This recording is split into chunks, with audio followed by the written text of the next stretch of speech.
Boa noite, pessoal. Salve Maria. Estamos começando nossa penúltima live aqui da Semana do Progresso Espiritual. Hoje teremos mais um convidado super especial, o professor Fábio Florenzi, que foi tradutor desse livro aqui, da Prática Progressiva da Confissão da Direção Espiritual. Então, vou esperar ele entrar aqui. Acho que ele já entrou. E o André também vai entrar com o perfil dele. Se puderem mandar a solicitação aí.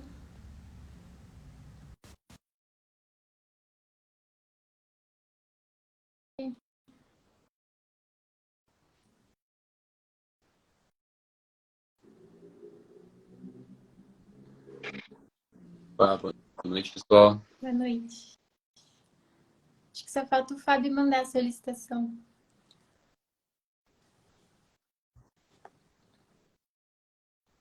Ah, agora foi. Estamos já na quarta live de uma semana de lives. Está acabando, hein, pessoal? Acaba segunda-feira. Está sendo uma experiência muito interessante. Boa noite. Boa noite. Tudo bem? Tudo bem? Tudo bem com vocês? Tudo certo. Graças a Deus. Tudo jóia. É prazer, André. A gente nunca se falou, né, por vídeo. É verdade. Então, pronto. Primeira oportunidade aí. Já peço desculpa de antemão, né, porque eu tô com o Spike aqui perto, né, e ele faz questão de participar de todas as minhas lives, de algum modo. Não tem o problema. Bob também fica latindo aqui. Ah, pronto. Então, vocês sabem como é. Durante a live. Mas que bom que deu certo. A gente fica muito feliz de te receber aqui, né? Para quem não sabe, o professor Fábio traduziu esse livro aqui, né, sobre a prática progressiva da confissão da direção espiritual, que tem muito a ver com a proposta, né, dessa semana de lives e também do nosso diário espiritual, né? Foi providencial mesmo, porque eu não sabia que o Fábio estava traduzindo, e daí, no tempo do lançamento ali, acabei recebendo o livro e foi muito proveitoso até para preparar, né, o material que a gente tem do diário. Então, Pois é, deu até tempo, né, de vocês darem uma olhada e aproveitarem alguns pontos do livro no diário, né? Sim. Então fiquei feliz com isso, que já foi né, um primeiro aproveitamento aí do livro. Sim, e também como uma forma de retribuição, né, por toda ajuda, né? Falo por mim, assim, né? Que sempre te peço ajuda e sempre foi muito solícito, assim, então, como uma forma de retribuição, né? Divulgar o seu livro, com certeza vai ajudar muitas almas aí no progresso espiritual. Ah, eu espero que sim. Aí, ao longo aqui da nossa conversa, né, acho que a gente vai poder colocar em evidência a oportunidade desse livro aparecer agora no mercado brasileiro, né? Acho que a gente vai conseguir destacar aqui os pontos mais fortes e que fazem dele uma obra única hoje no mercado brasileiro. Então, ao longo da nossa conversa, vocês vão, eu espero, né, ter uma visão mais clara disso aqui que a gente está falando preliminarmente aqui no começo. Muito bem. O André, tem mais alguma coisa para falar? Então, eu queria pedir primeiro para explicar um pouquinho, né, como é que foi esse processo de tradução, como é que você escolheu esse livro, né, por que decidiu trazer ele aqui para o mercado editorial brasileiro. Ah, perfeito. É uma história bem curiosa, né? Então acho que vai até ser meio divertido para quem está nos assistindo, né? Saber como é que eu cheguei a esse livro. Eu sou freguês, né, de uma editora francesa que é especializada em publicação de facsímiles, né? que são obras antigas, que grande maioria delas está em domínio público. E aí o que eles fazem? Eles escaneiam essas obras e fazem uma edição nova, né? Mas a obra não deixa de estar em domínio público. Então o catálogo deles é quase todo dessas obras antigas em domínio público, eles fazem lá uma edição nova e fica bem bonito, né? Boa parte delas está disponível na internet para download, mas algumas eles conseguem garimpar em alguma biblioteca mais antiga lá da França, que você não acha na internet, aí você tem que comprar deles. O último livro que eu traduzi, né, que foi o Curso Popular de História Santa, do Padre Emmanuel Barbier, a gente não acha na internet, mas eles têm lá uma edição, então eu comprei a edição deles e fiz a tradução, mas como o autor morreu em 1925, está em domínio público. E é interessante isso que eles estão fazendo, né, porque a França, hoje em dia, ela é um dos países que mais causam vergonha à Igreja Católica no mundo, né? E a gente vai ver aqui na nossa conversa que o Brasil é outro, né? Mas eu acho que a França é um caso pior ainda, porque a França foi evangelizada 1000 anos antes do Brasil, né? A conversão da França, né? O batismo de Clovis, né? Que foi um evento milagroso, aconteceu 1000 anos antes do descobrimento do Brasil. Então, quer dizer, a França tem mais motivo do que nós para se envergonhar do que eles estão fazendo lá com o seu patrimônio da fé católica. Então, o que está acontecendo hoje na França é que, basicamente, o povo está botando fogo no país, né? Simplesmente isso. Estão botando fogo no país e eu acho que as bibliotecas não vão durar muito. Então, esse trabalho aí de escanear e de salvar e de trazer para o Brasil é um negócio providencial, né? Porque aquilo ali não vai durar muito.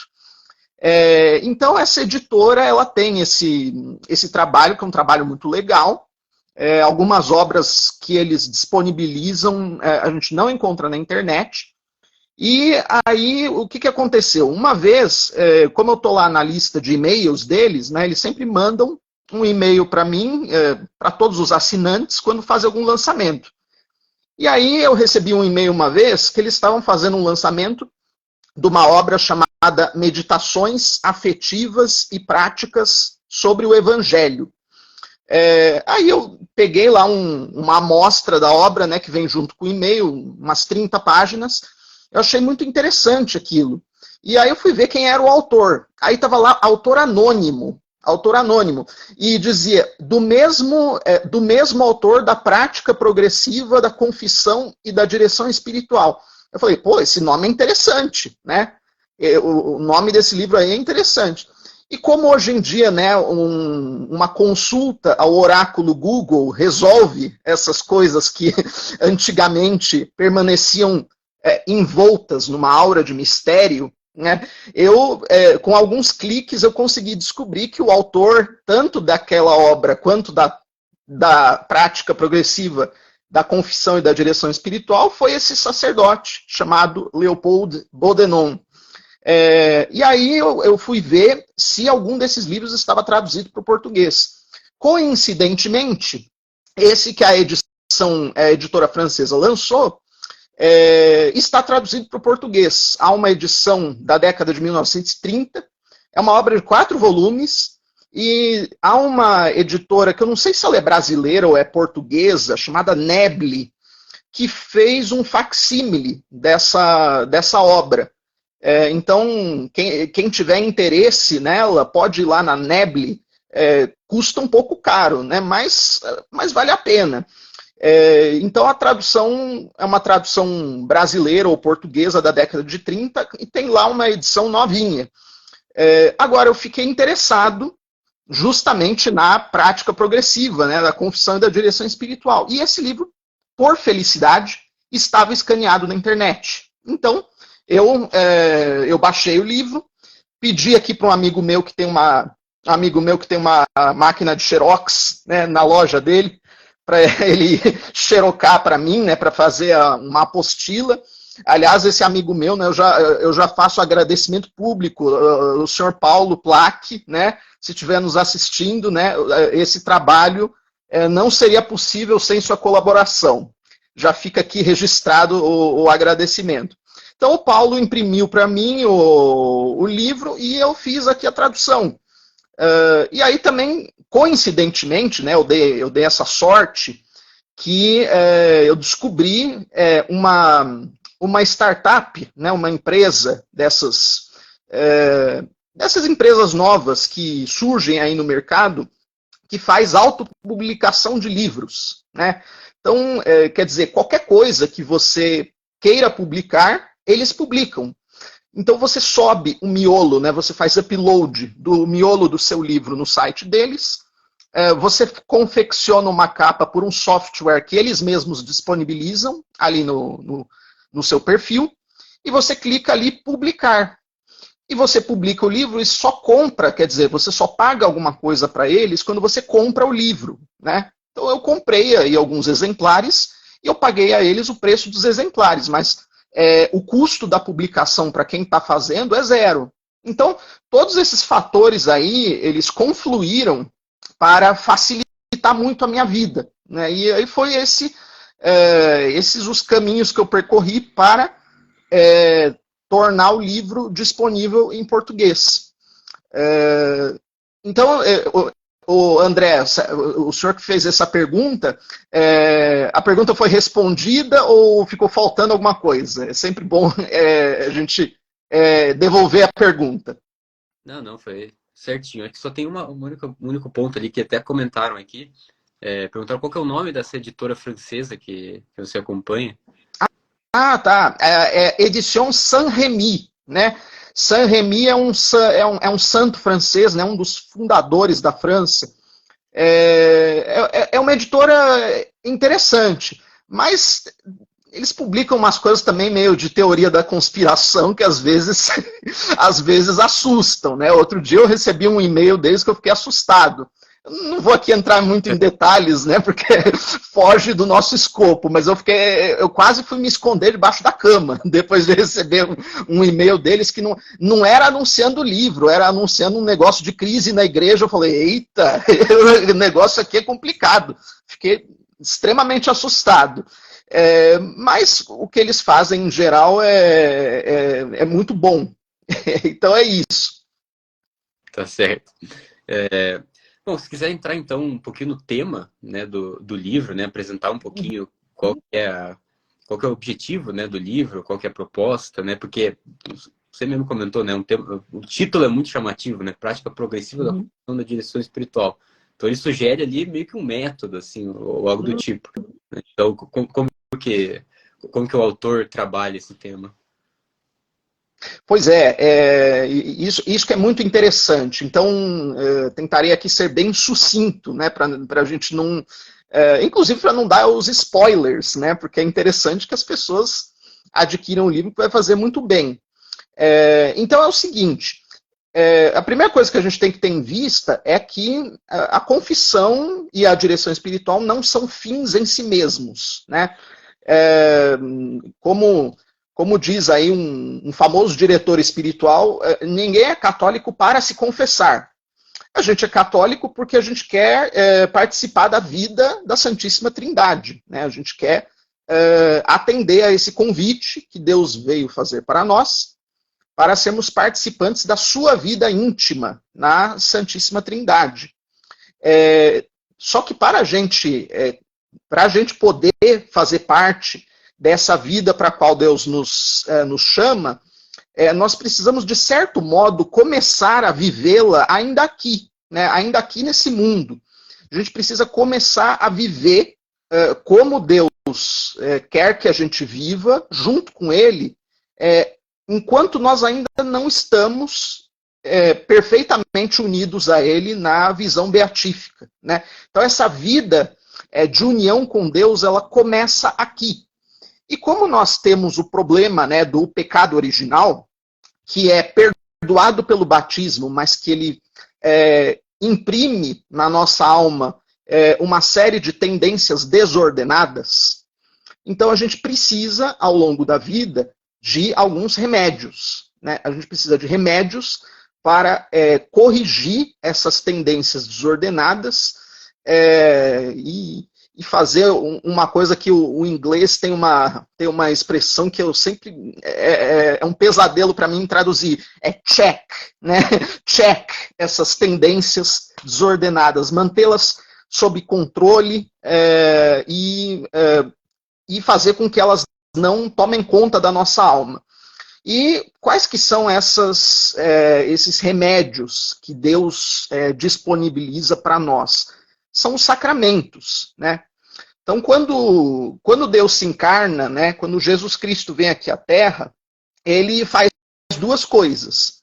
Ele vem dar o exemplo, né, de como a vida deve ser vivida, como nós devemos viver a vida, e ele vem dar os instrumentos, os recursos para que nós sejamos capazes de ter uma vida como essa da qual ele deu o exemplo, né? E os instrumentos, eles foram confiados à igreja, né? A igreja fundada por Cristo. E esses instrumentos são os sacramentos, né? Esses instrumentos principais são os sacramentos. E aqui a gente está falando... estamos colocando em destaque, né, dois desses sacramentos, que são o sacramento da penitência e o sacramento da Eucaristia, né? Esses dois sacramentos, eles são colocados em destaque, né? Por quê?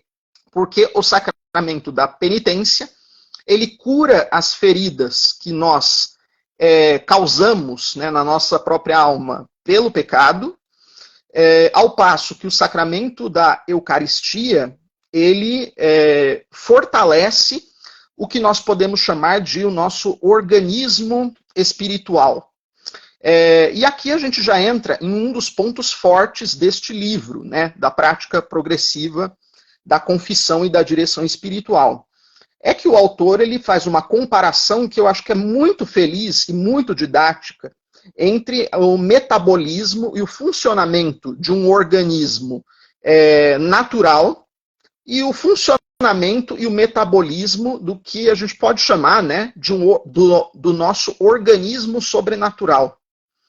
Então, do mesmo modo que o organismo natural ele precisa combater os agentes debilitadores, aquilo que lhe causa doença, e que, num caso extremo, pode lhe causar a morte, do mesmo modo, o nosso organismo sobrenatural, para que ele se mantenha vivo, ele precisa reagir contra os fatores debilitantes, contra os fatores que lhe causam doenças e que, num caso extremo, podem causar a morte. A grande diferença aí entre os dois tipos de organismos é que, via de regra, o organismo natural ele não ressuscita, né? Para ressuscitar um organismo natural é preciso haver um milagre, né? Então a gente vê que Cristo ressuscitou mortos. Houve santos na história da igreja que ressuscitaram mortos. Mas esse não é o curso natural das coisas, né? A ressurreição de um morto é um grande milagre, né? Um milagre estrondoso. O curso natural das coisas é que quando o organismo natural morre, ele game over, né? Acabou para ele. Já o organismo sobrenatural, ele vive, né, pelo que a gente chama de vida da graça, né? Quando Deus infunde a graça santificante no organismo sobrenatural, ele dá uma vida sobrenatural para esse organismo. E essa vida, ela precisa do quê? Ela precisa ser alimentada. Ela precisa ser alimentada para quê? Para ela se desenvolver. Do mesmo modo como o organismo natural ele tem um desenvolvimento normal, né, até ele atingir o seu tamanho previsto ali pelo código genético, né, no qual ele vai ser capaz de efetuar todas as operações que um organismo daquele tipo foi desenhado para cumprir. Assim também o organismo sobrenatural ele se destina a chegar a um determinado grau de vigor e a uma determinada situação, que a gente pode dizer assim, em que ele é capaz de efetuar determinadas operações, né? E essas operações do organismo sobrenatural, o que elas são? Elas são atos que nós praticamos, nós, seres humanos, nós praticamos junto com Deus. Nós praticamos estes atos junto com Deus, e já que nós praticamos esses atos junto com Deus, o que acontece? Esses atos, eles são depositados na nossa conta sobrenatural, e eles são atos que a gente pode chamar de atos meritórios, né? Eles vão render méritos para nós, e nós vamos ser recompensados por isso na outra vida. Claro, Deus é o Senhor de todas as graças. Ele pode dar, ele pode conceder alguma recompensa nesta vida, porque Ele é o Senhor das graças. Mas, via de regra, essa recompensa, que é o que interessa, virá na outra vida, né? Tanto é que há níveis diferentes de santidade na outra vida. Existem santos que são mais santos que os outros, né? Isso na outra vida. Então há uma hierarquia entre os santos que estão lá já admitidos na visão beatífica. Pois muito bem. Então, para o organismo sobrenatural ele se desenvolver, ele chegar ao seu grau máximo de vigor, né, que seria o grau da santidade, ele precisa seguir o quê? Ele precisa fazer o uso correto desses remédios e desses recursos que Deus disponibilizou para nós. E esse uso correto, ele não é óbvio. Ele não é uma coisa que todo mundo sabe como deve fazer. Não. É uma coisa que, ao longo da história da igreja, né, os santos, os doutores, os teólogos, etc., eles tiveram que refletir muito a respeito da experiência espiritual para fixar alguns caminhos que são seguros, né? Olha, se você fizer desse jeito, você com certeza vai chegar nesse resultado. Esses caminhos não são óbvios. Eles estão longe de ser óbvios. E o que é uma tragédia muito grande aqui para nós é que é raríssimo a gente encontrar no mercado brasileiro alguma obra que explique de maneira didática e acessível esses caminhos. Pelo menos, antes de traduzir esse livro, eu não conhecia nenhuma. Eu não conhecia nenhuma em português. Então, o uso da confissão e o uso da Eucaristia, eles não são óbvios. Quer dizer, se você usá-las, quer dizer, usar esses dois remédios com frequência, você garante o quê? Você garante que estará em estado de graça, né? Se você vai lá sinceramente para a confissão, faz isso de maneira frequente, comunga com frequência, você se garante no estado de graça, mas você não se garante na santidade. E pode acontecer uma coisa que, infelizmente, eu vejo acontecer em meios católicos em que você tem pessoas sinceras aqui no Brasil, pessoas que estão buscando fazer a coisa certa. Pode acontecer de essas pessoas caírem no que eu vou chamar aqui, de acordo com o que o autor diz, na banalização dos sacramentos. Então, eu conheço pessoas que comungam diariamente, se confessam semanalmente, e depois que eu li esse livro, eu percebi que, pelo comportamento dessas pessoas, elas se enquadram no diagnóstico que ele vai fazer, que ele chama de tibieza menor, né? Mas esse é o próximo passo aqui da nossa exposição. Então, como visão geral, assim, panorâmica do livro, foi didático o que eu falei, ou ficou alguma coisa muito obscura? Não, sim, deu para entender certinho ali todo o ponto de partida, né, do... A bióloga aqui gostou da analogia. Estão recebendo feedback aí dos nossos espectadores? O pessoal não comentou aqui ainda, mas pela frequência aqui como o nível de seguidores não está caindo, está até subindo, então acredito que tá... Ah, pois é verdade, tem isso. Então, quer dizer, o termômetro ele está favorável para nós, né? Sim, sim. Muito bem. Então, vocês querem fazer alguma outra pergunta para a gente enganchar essa exposição geral com algum ponto mais particular aqui do livro? Uhum. Eu acho que eu só fiquei curioso ali para ver como que, né, porque você apresentou o problema, né, Uhum, o fato dessa banalização do uso dos sacramentos, né? Esse foi até o tema da nossa primeira live, né? A gente comentou um pouco sobre isso, né? Como as pessoas não, assim, fazem uso desse sacramento por pura rotina e por uhum. isso ficam estagnados ali na vida espiritual. E, como a gente sabe, a estagnação na vida espiritual é a mesma coisa que está decaindo.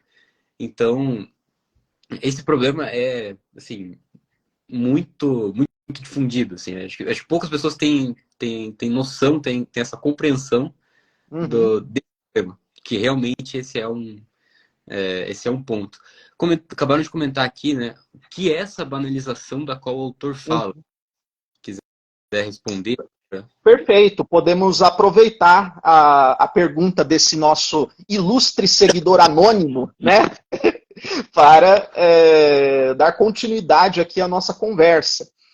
Então ele pergunta o que seria essa banalização de que o autor fala. E aí temos uma oportunidade para aprofundarmos um dos pontos que eu considero muito fortes do livro, né, que são essas comparações que ele faz entre o organismo natural e o organismo sobrenatural.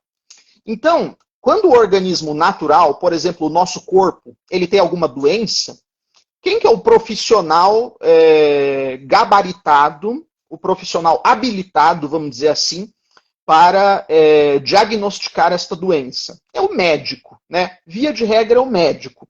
E o que o médico ele vai fazer para nos diagnosticar? Ele vai avaliar os nossos sinais vitais, né? Então ele vai tomar o nosso pulso, ele vai aferir a nossa temperatura, ele vai eventualmente solicitar exames de sangue para determinar ali o nível de determinadas substâncias no nosso sangue. Por quê? Porque com essas informações ele consegue determinar se os nossos sinais vitais estão funcionando bem, como se espera, ou se eles estão funcionando de maneira inadequada. E, portanto, isto acusa a presença de uma doença. Né? No caso do organismo sobrenatural, acontece algo semelhante. O organismo sobrenatural, a partir do momento em que nós recebemos o batismo, quando nós recebemos o batismo, o que acontece? Deus derrama a graça santificante na nossa alma e o nosso organismo sobrenatural, ele nasce. Né? É o nascimento ali do nosso organismo sobrenatural. E a gente precisa do quê? A gente precisa mantê-lo vivo. E a gente, para mantê-lo vivo, a gente tem que alimentá-lo da maneira correta. Alimentá-lo da maneira correta e combater as tendências negativas, né, que vão conduzi-lo para o caminho da morte. Né? O caminho da morte, né, a morte para o organismo sobrenatural, como todos sabem, é o pecado mortal. Né? Quando nós cometemos um pecado mortal, o nosso organismo sobrenatural ele morre. E aí a gente precisa recorrer ao sacramento da penitência para ressuscitar para a vida sobrenatural. Né? Aí a gente tem que ter um arrependimento sincero do pecado mortal ou dos pecados mortais, levá-los para o tribunal da penitência, receber a absolvição e aí nós somos readmitidos na amizade com Deus e ele ressuscita o nosso organismo sobrenatural.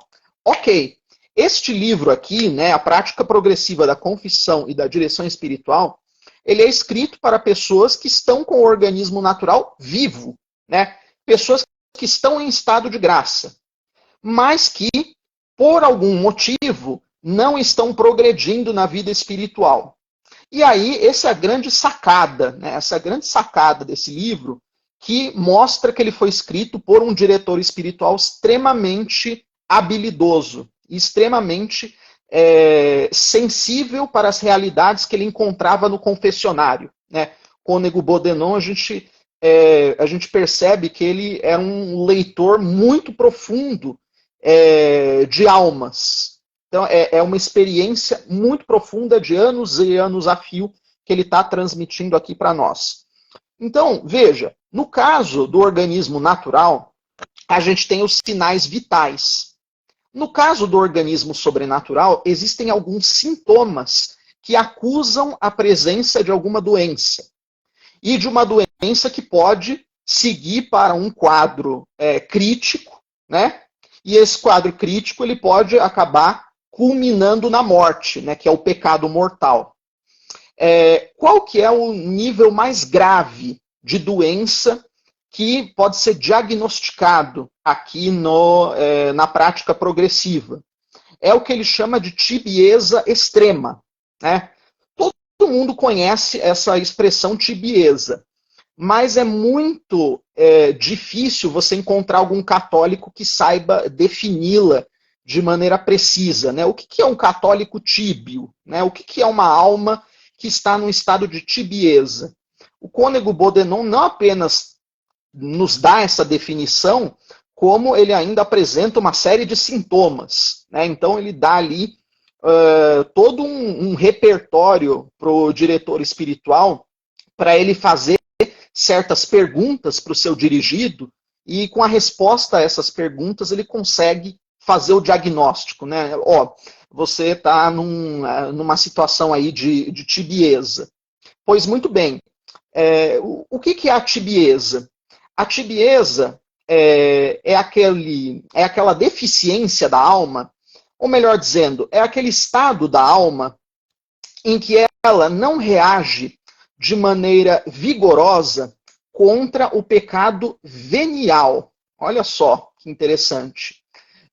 Então a alma tíbia é aquela que não reage de maneira vigorosa e pronta contra o pecado venial, né? Vejam bem, a gente não está falando aqui de pecado mortal.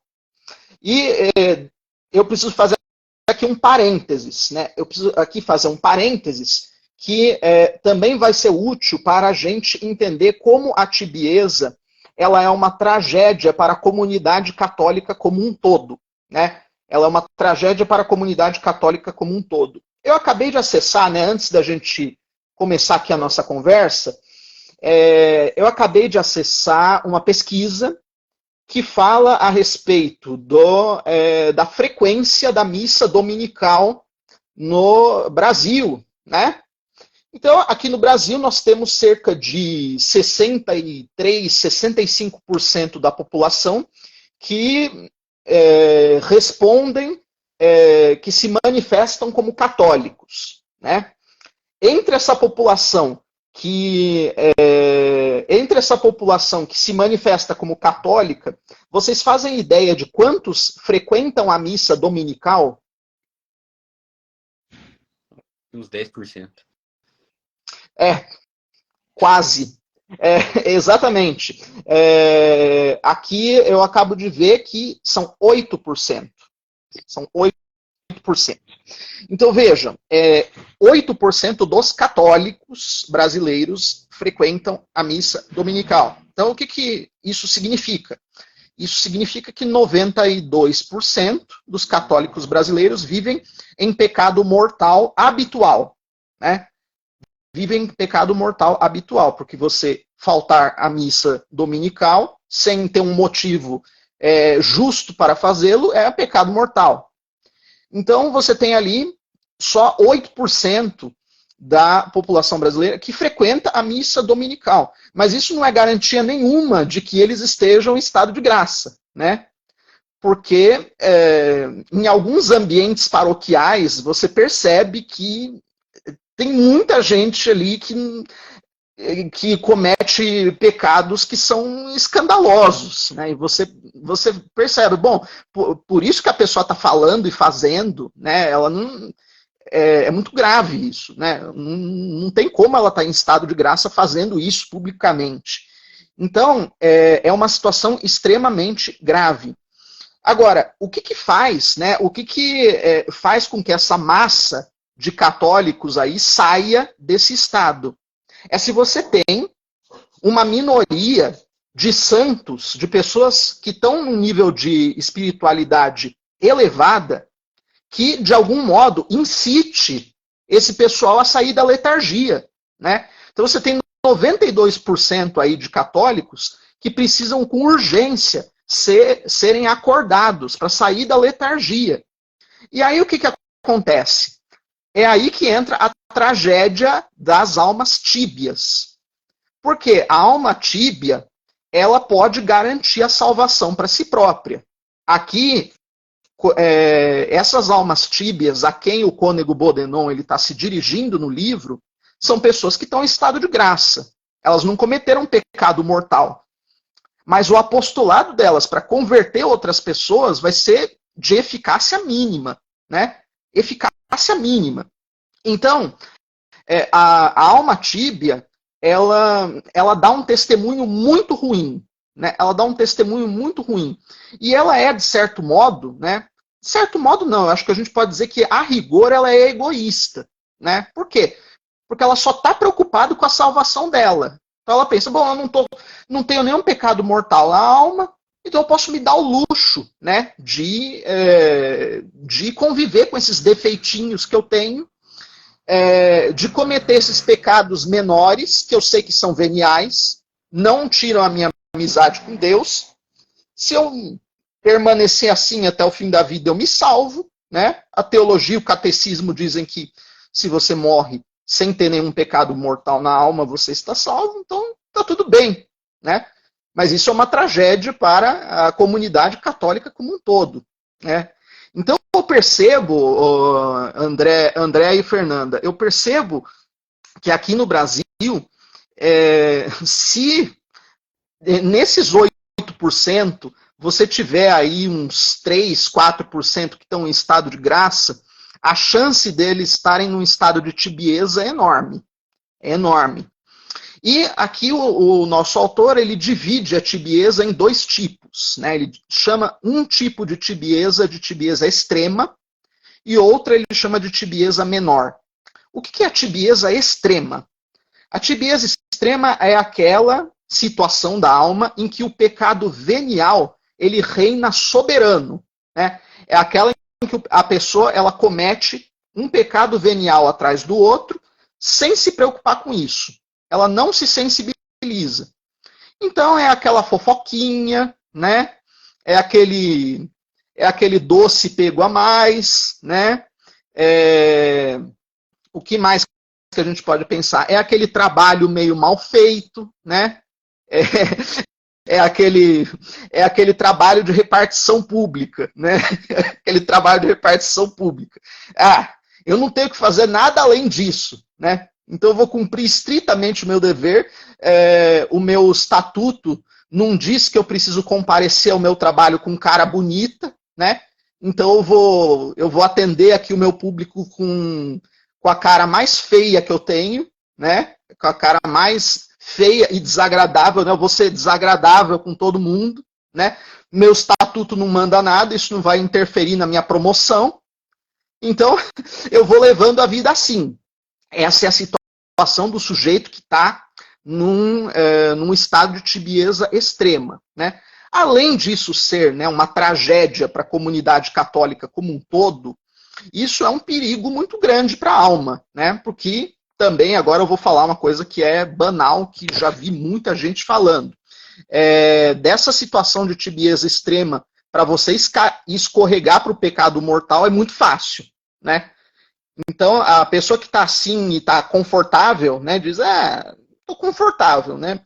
Quando ela menos espera, ela vai cair no pecado mortal, né? Porque é aquela situação de que ela vive perigosamente, né? É a pessoa que vive andando na margem do precipício, né? Vive andando na margem do precipício, aí uma hora ela escorrega e cai no precipício. Então essa é a tibieza extrema. Eu vi que uma pessoa perguntou aí, esse é o diagnóstico, mas qual é a cura? Calma, Beth, né? Vamos aqui por partes. Então essa é a tibieza extrema. Tem uma outra tibieza, tem não, né, pessoal? Há uma outra tibieza que o nosso autor ele chama de tibieza menor. E essa aqui eu preciso chamar muito a atenção de vocês para essa, né? Porque a tibieza extrema ela é mais fácil de perceber, né? Aquela pessoa que não liga para o pecado venial é mais fácil de perceber. Agora, a tibieza menor, ela é um pouco mais difícil de perceber e ela é justamente aquela situação em que caem as pessoas que meio que banalizam o uso dos sacramentos, né?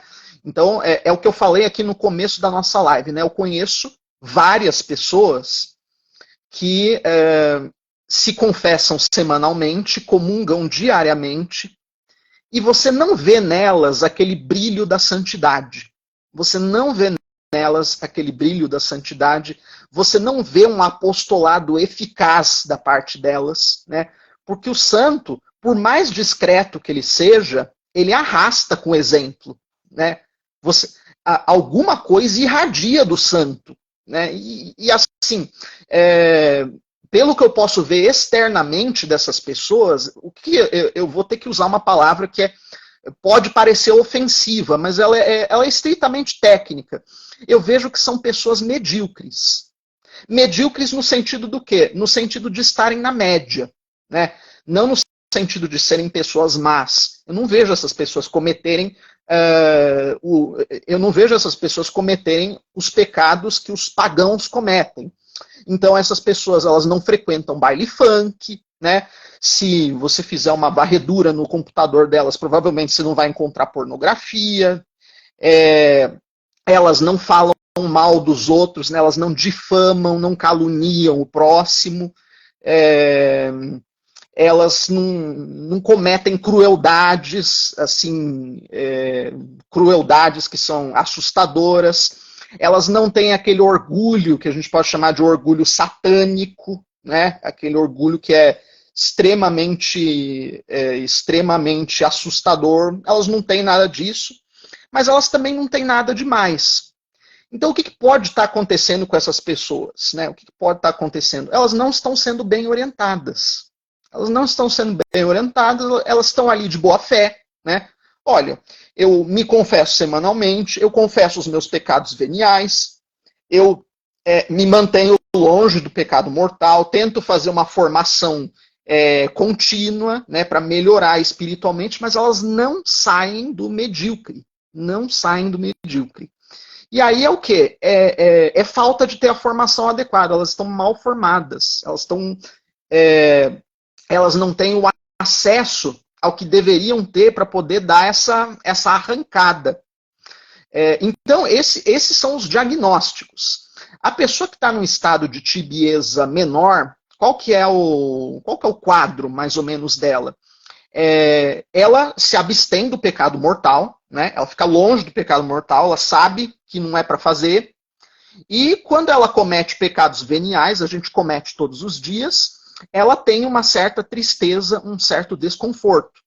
Ela não faz como a pessoa que está na tibieza extrema, que soltou as rédeas, né? Soltou as rédeas e fala, esse defeito aqui que eu tenho, eu sou assim mesmo, não vou fazer nada a respeito, não vou... isso aqui não é pecado grave, então deixa rolar, né? Não, quando ela comete determinados pecados veniais, ela tem lá uma tristeza, ela sabe que precisa melhorar com aquilo, mas a reação dela é uma reação pouco vital, pouco enérgica, né? Você percebe ali que está faltando alguma coisa. E isso impede de dar aquela arrancada, né? Então esses são os quadros gerais das tibiezas, né? A tibieza extrema e a tibieza menor. Ficou claro para vocês dois que estão aqui conduzindo? Sim, sim. Eu acho que até deu para entender um pouco a preocupação do público ali com o diagnóstico, né? E com ansiedade pela cura, porque realmente é uma situação muito preocupante, né? Porque você foi diminuindo a escala ali, né? Não, 60% da população do Brasil é católica. Desses, só 8% vão à missa. Desses 8% que vão à missa, só esses daqui que estão em estado de graça. Desses que estão em estado de graça. Então, assim, Uhum. reconhece em um desses pontos, assim, não, eu vou na missa todo domingo, eu faço minhas orações, né, me confesso, e tal, e tal, e tal. Uhum. Eu não estou seguro, né? O problema o problema que a gente está abordando aqui, né? Não é das pessoas que não vão na missa, não é das pessoas que não são católicas, é um problema de nós que somos católicos, até de certa forma piedosos, né? Uhum. Temos algum esforço ali, né, em manter a nossa vida espiritual ativa, e mesmo assim a gente está num problema, que é essa Uhum. tibieza, seja extrema, seja essa tibieza menor, né? Então, reconheço ali essa ânsia pela cura, né? Eu acredito que viria logo a seguir, né, na sua exposição. Pois é, exatamente, exatamente. Então, esse aí é um problema que diz respeito a todo mundo que está nos acompanhando agora, né? Porque quem está aqui nos acompanhando tem interesse nesse material que a gente está oferecendo, é gente que leva a vida espiritual a sério, né? Eu imagino aqui que não há nenhum católico de IBGE, né? Talvez só algum hater meu, né? Que inclusive, provavelmente os meus haters me cancelaram, né? Porque o meu perfil está com alcance mínimo. Então, eu acho que teve aí uma onda de denúncias do meu perfil, né? Me disseram uma vez que quando alguém te denuncia, você perde o alcance, né? Então, com certeza, eu falei alguma coisa que irritou alguém e teve uma onda de denúncias e provavelmente tem algum hater meu aí esperando eu dar uma escorregada para me cancelar de novo. Mas, no geral, né, as pessoas que estão nos observando aqui querem levar uma vida espiritual séria. Então, vamos para a cura, né? Vamos para a cura. Como a gente tinha feito aquela comparação entre o organismo natural e o sobrenatural, o que a gente precisa fazer para curar uma doença? No caso do organismo natural, você precisa fazer ele produzir anticorpos, né? Então, isso quando a gente tem um organismo exterior, né, um agente patogênico que fala, né, Fernanda? Tá correto isso?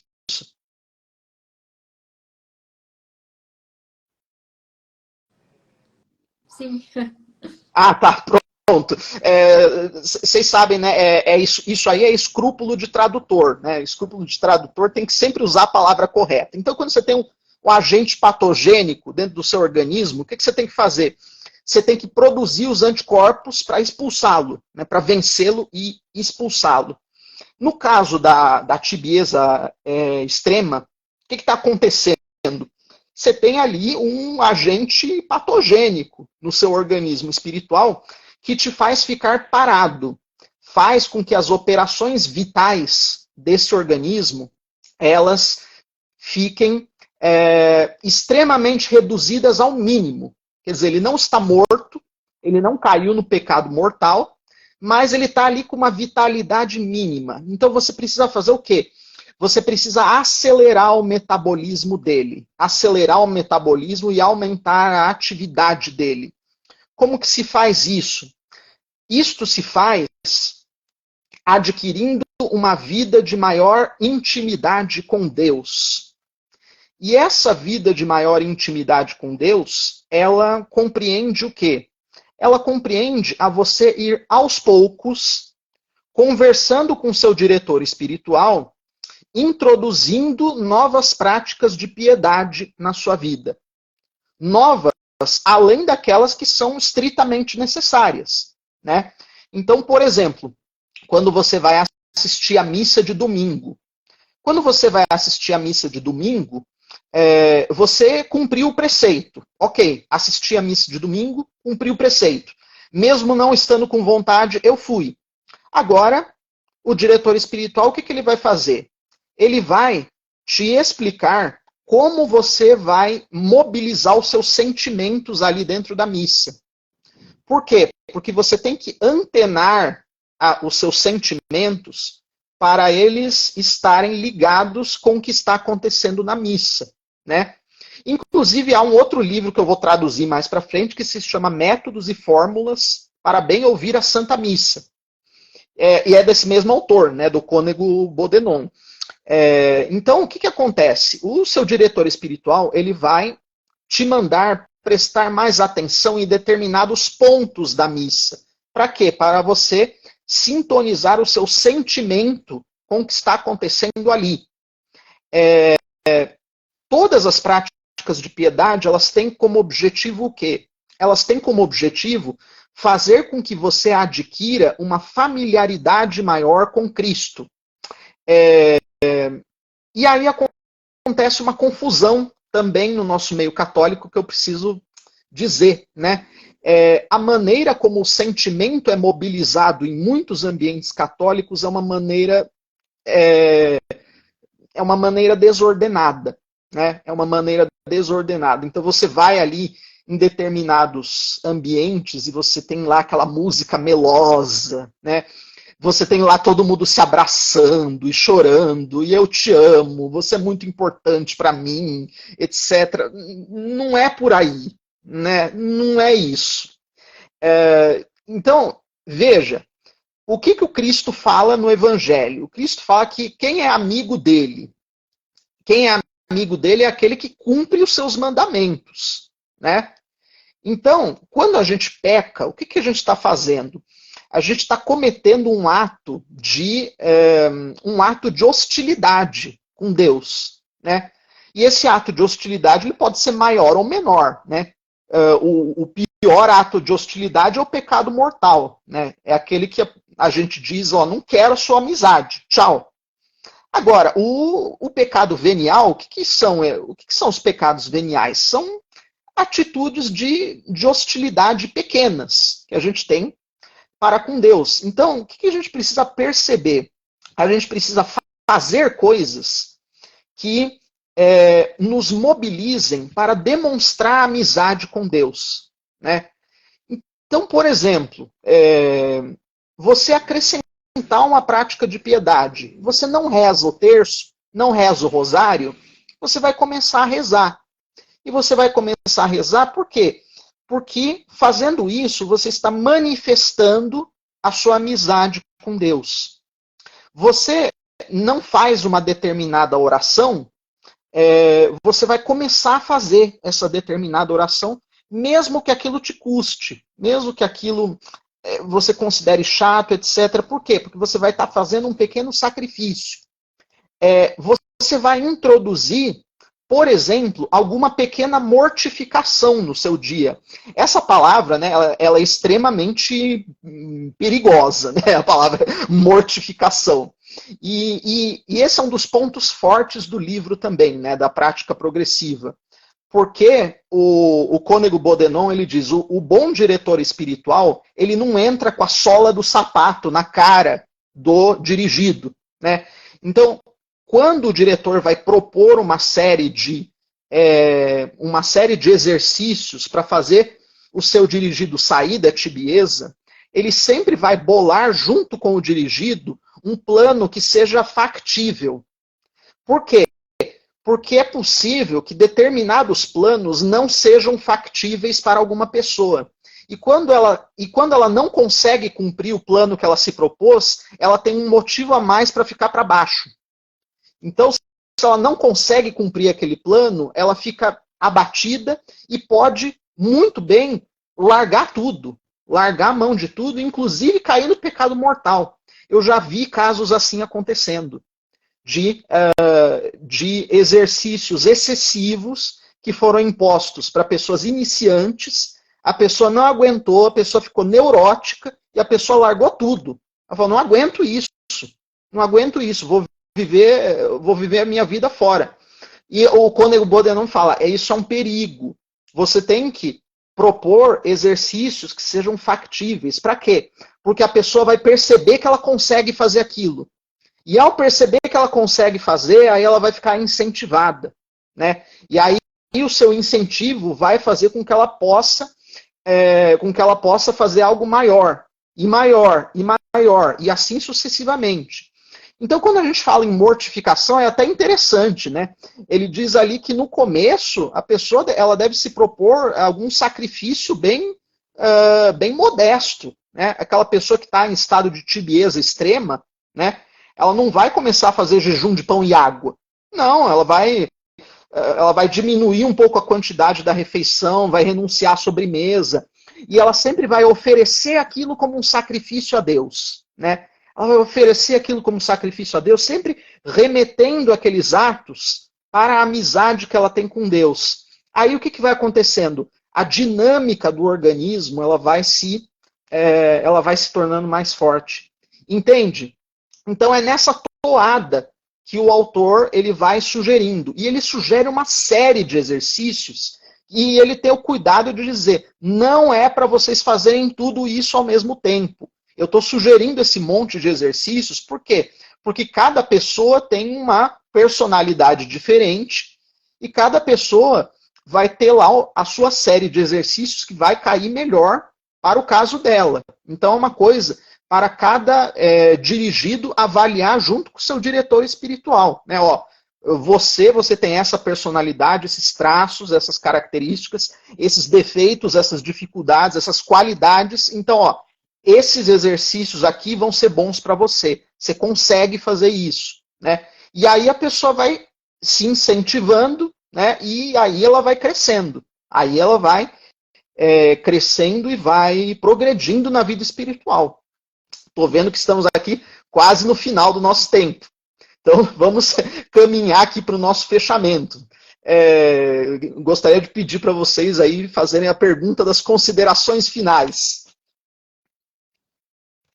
Não, fiquei bem à vontade aí com relação ao tempo, né? Como eu falo para os convidados, acho que todas as lives aqui que a gente fez passou um pouquinho de 1 hora.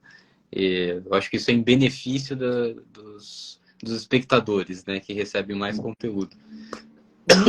Mas, enfim, de considerações finais, né?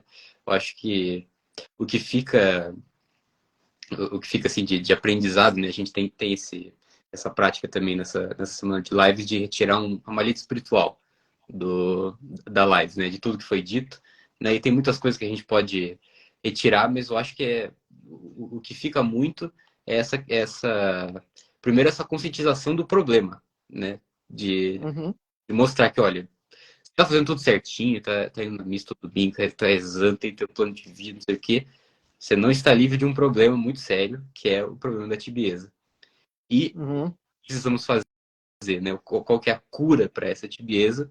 E daí você apontou, né, que todo esse caminho de você introduzir alguns exercícios em conjunto com o diretor espiritual para tirar você desse estado, né? Então é bem uma questão quase que de medicina, né? Eu acho que para isso também acho que seria interessante, né? Até perguntaram aqui, né, se pretende traduzir obras em outros idiomas. Também acho que é bom indicar como que as pessoas fazem para adquirir esse livro, né? Quem ficou interessado, como é que funciona, qual que é o custo, e aproveitar também e responder essa pergunta ali que mandaram ali no chat. Ah, sim, perfeito.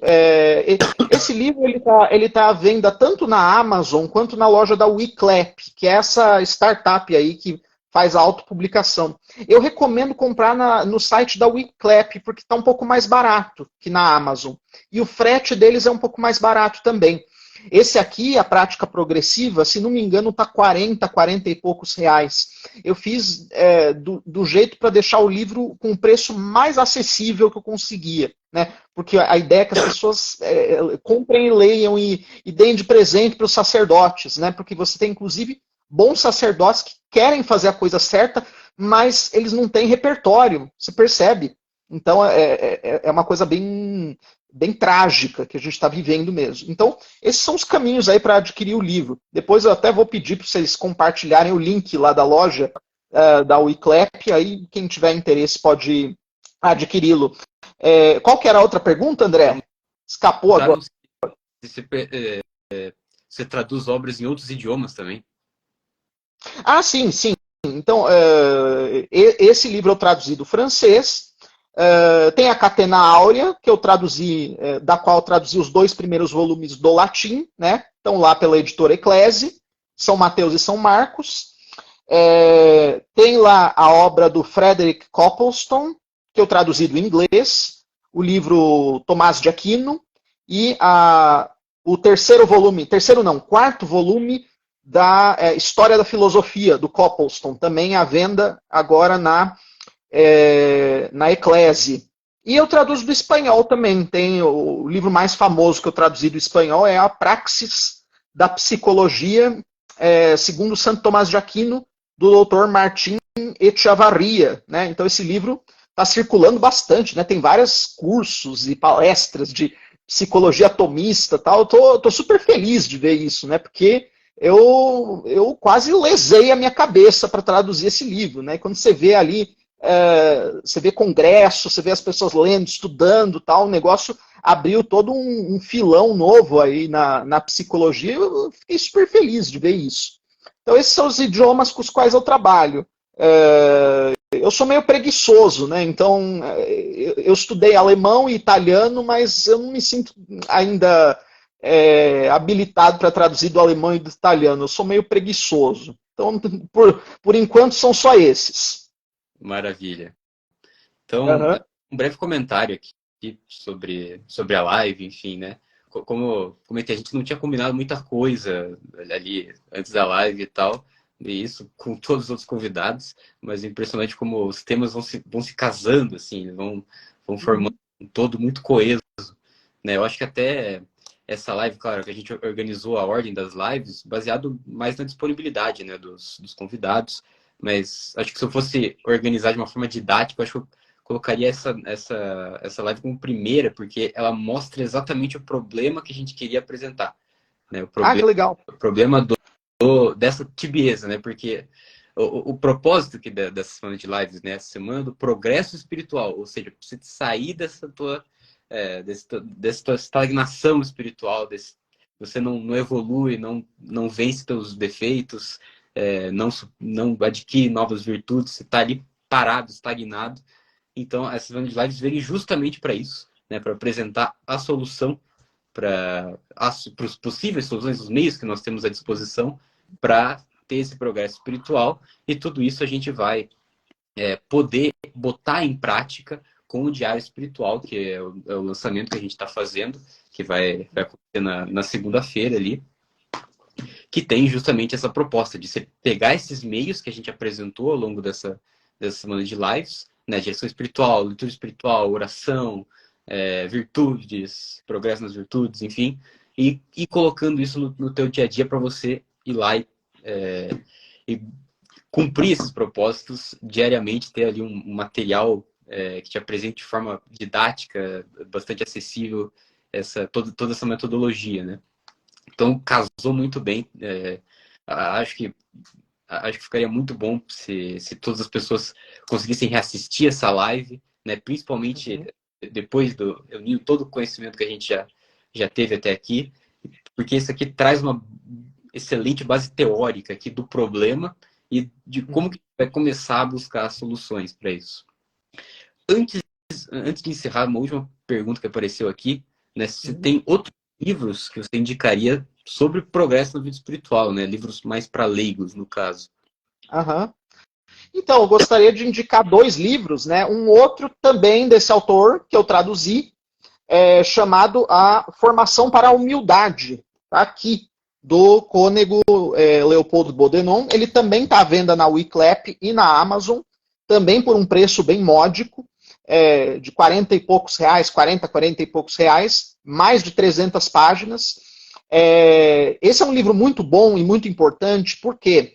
Porque um dos pecados que são mais, uma das raízes de pecado que estão mais ali na base da tibieza, né, como fonte geradora ali da tibieza, são pecados de orgulho. Os pecados de orgulho, eles nem sempre são pecados mortais. Num ambiente católico, né, isso o cônego Bodenon explica na Formação para a Humildade. Dentro do ambiente católico, em que as pessoas sinceramente estão se propondo a pelo menos ter uma vida espiritual longe do pecado mortal, você não vai encontrar nenhum orgulho que seja escandaloso, né? Nenhum ato de orgulho escandaloso, aquele orgulho satânico, né? Você não vai encontrar ninguém, por exemplo, como... eu vou falar uma coisa que vai irritar algumas pessoas, mas vou ter que dizer. Você não vai encontrar ninguém como Donald Trump, né? O Donald Trump é o sujeito que ele tem um orgulho satânico, né? Você vê ali como ele se exalta a si mesmo, né? Aquilo ali é um orgulho satânico, desculpa, né? Eu tenho que dizer. O fato dele ser menos ruim, né, do que o atual presidente americano, né, mostra só o nível ao qual chegamos, né? O fato de um sujeito que tem um orgulho satânico ser menos ruim do que o presidente atual é um fato que nos mostra o fundo do buraco em que nós estamos. Mas no ambiente católico você não encontra alguém assim como ele, né? Mas o que acontece? Aqueles pequenos atos de orgulho que não são escandalosos, que geralmente nem causam desconforto, eles estão ali minando a vida espiritual da pessoa. Elas estão ali boicotando o progresso espiritual e atolando essa pessoa na tibieza, né? Então é aquele pequeno ato de orgulho que às vezes nem vai para fora, né? Você faz uma coisa boa e você esquece que você só conseguiu fazer essa coisa boa porque você foi auxiliado por Deus, né? E você começa a pensar, nossa, como eu sou legal, né? Como eu sou bom. Como eu que resolvo as coisas, né? Você fecha a porta de casa e, ai, que legal, né? Eu resolvi o negócio, né? Sem mim nada disso teria acontecido. Essa pessoa não está causando nenhum problema no seu entorno. Falando em problema, né? Vocês ouviram isso, né? Vocês ouviram? A gente fala de coisa satânica, né? O som entra pela janela. Passou agora um carro, né? A gente sabe que o volume do som do carro ele é inversamente proporcional à qualidade da música, né? Então tem isso. Esse aí é mais uma prova disso. Então, qual que é um dos exercícios, né, que na prática progressiva o Cônego Bodenon diz que ele é muito útil para fazer a gente superar a tibieza, tanto a tibieza extrema quanto a tibieza menor. São exercícios de humildade. E os exercícios de humildade, eles compreendem o quê? Compreendem a gente aceitar pequenas humilhações no dia a dia. Fatalmente, isso vai acontecer no nosso cotidiano. Nós vamos ser colocados em situações em que nós vamos, às vezes até por alguma atitude injusta da parte dos outros, nós sofreremos pequenas humilhações, né? E aí, o que a gente tem que ir aprendendo a fazer? A suportar essas pequenas humilhações por amor a Cristo, né? Suportar essas pequenas humilhações por amor a Cristo. E quando a gente vai adquirindo esse hábito, isso aí é um poderoso recurso para vencer a tibieza, né? Porque geralmente esses pecados de orgulho, eles são muito traiçoeiros. Eles são muito traiçoeiros porque eles não escandalizam, né? Eles não escandalizam, a gente não presta muita atenção neles. Não estou prejudicando ninguém. Já fechei a porta de casa, né? Estou sozinho aqui. Então, esse é um livro que eu recomendaria muito para a leitura. E um outro livro, né, já que tem o nosso amigo anônimo aqui, Copásio, que está perguntando se a live ficará salva. Então, meu prezado anônimo, um outro livro que eu recomendaria para vocês lerem é um livro do padre Faber, né, Frederick William Faber, chamado Tudo por Jesus. Esse livro ele está disponível na internet, numa tradução portuguesa bem antiga. Então vocês digitem no Google, Tudo por Jesus, Padre Faber. Vai aparecer uma tradução portuguesa do século XIX. Vocês baixam o PDF, imprimem e leem, né? Esse é um livro muito interessante. Eu vi até, inclusive, que vocês dois, né, André e Fernando, vocês recomendaram alguma outra obra do Padre Faber, né? Então é um autor que já é da casa aí para vocês. Então ficam essas duas dicas aí que eu estou dando para quem fez essa pergunta. E com isso, acho que podemos concluir aqui os nossos trabalhos. Vocês têm alguma consideração a mais a fazer? Mais alguma pergunta? Eu achei interessante que a gente pôde, sim, identificar algumas causas dessa dificuldade para progredir na vida espiritual, principalmente em relação à formação das pessoas, né? Então, pessoas que não têm uma formação sobre isso e não têm um diretor espiritual, ou pessoas que têm um diretor espiritual, mas não são sinceras na direção espiritual, justamente, acho que por essa falta de humildade, né? De não querer se sentir humilhado, assim, né? Diante do diretor.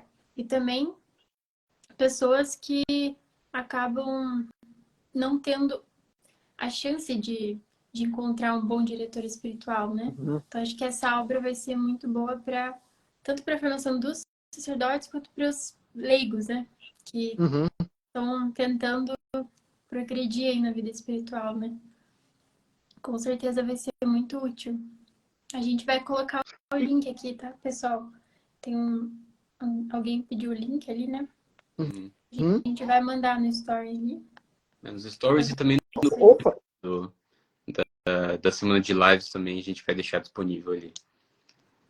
Ah, sim, então, pessoal, o nosso casal aí da loja Patronos, eles vão colocar o link para os livros e a live ficará salva até segunda, é isso, André? Até segunda-feira. Então tem aí 2 dias aí inteiros para assistir. Isso, vocês têm 2 dias aí para aproveitar esse nosso conteúdo, meditar aí o que estamos falando.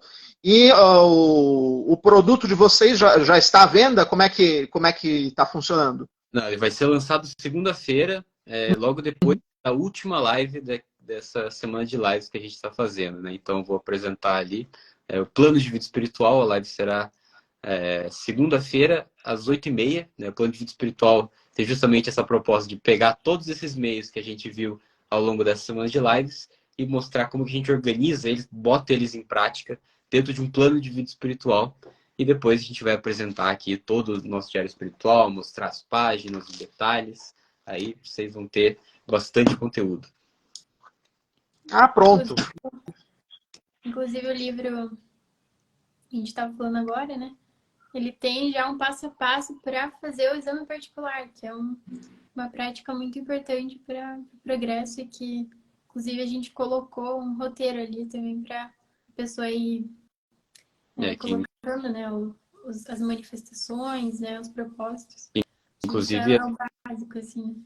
a leitura desse livro ajudou bastante para a gente poder elaborar também esse material, né? Ele entrou ali como um grande auxílio ali no meio do processo de elaboração. Então, tem um pouquinho ali do livro também no nosso material. Puxa, que legal. Então estamos aí prestes a ver o lançamento de vocês na segunda. É o Guia Espiritual? Diário Espiritual. Diário Espiritual. Tá certo. Então é isso. Questão de deixar registrado o progresso espiritual, né? Durante diariamente ali, né? Isso. Aí vocês têm vocês têm uma parte ativa, né? Que vou usar aqui uma expressão que não veio melhor. O usuário vai poder, né, colocar ali as suas observações cotidianas, né? O usuário do bem. Eu encontrei no livro uma tabela que justamente a gente já estava colocando no diário, né? Que ele recomenda ali que você vá preenchendo uma tabelinha para ver o seu progresso, né? E isso a gente já tinha colocado ali no diário. Ah, que legal. Então deu mais uma ideia para pôr ali, né? Uhum. Muito bem. Obrigado ao nosso amigo anônimo, Copásio, live edificante. Muito bem. Obrigado aí pelo prestígio.